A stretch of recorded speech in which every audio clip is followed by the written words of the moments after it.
Araw sa inyong ka-reels, magluluto ako ng malunggay, saluyot, kalabasa, okra, patol at bunga ng malunggay para maging malusog ang pangangatawan.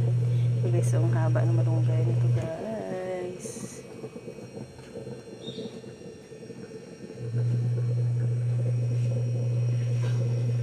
Bunga ng malunggay at okra. At syempre, ganun din, hinahinay ko na rin ang saluyot at dahon ng malunggay. Ready na ito guys para lutuin.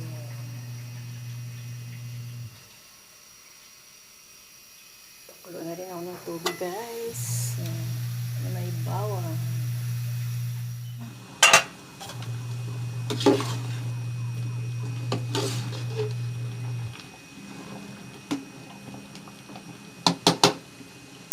Yan ang pampalasa guys.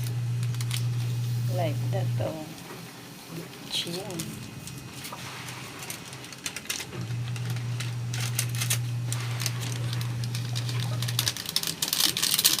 Seasoning mix.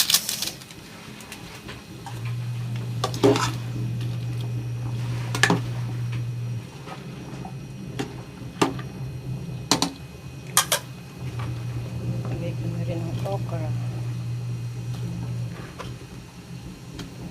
Simpleng ulam lang ito guys, pero masustansya ito siya. More on gulay muna tayo ngayon.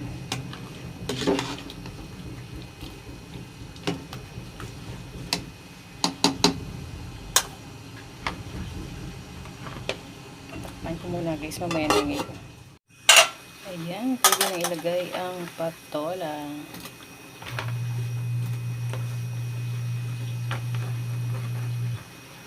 Pagkaing masarap na masustansya pa.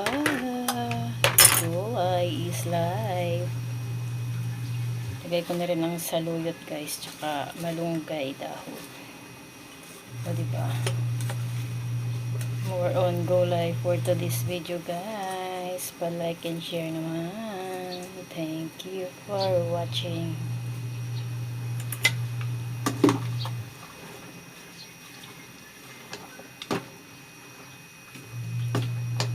Kunting pakulo na lang ito guys. Luto na. Ito ang tinatawag na laswa guys ng mga Ilonggo. O diba? Sari-saring gulay. Masarap na ulam. Good for the health. So, paano ba yan guys? Kakain na ako. Thank you for watching. Like and share again. One.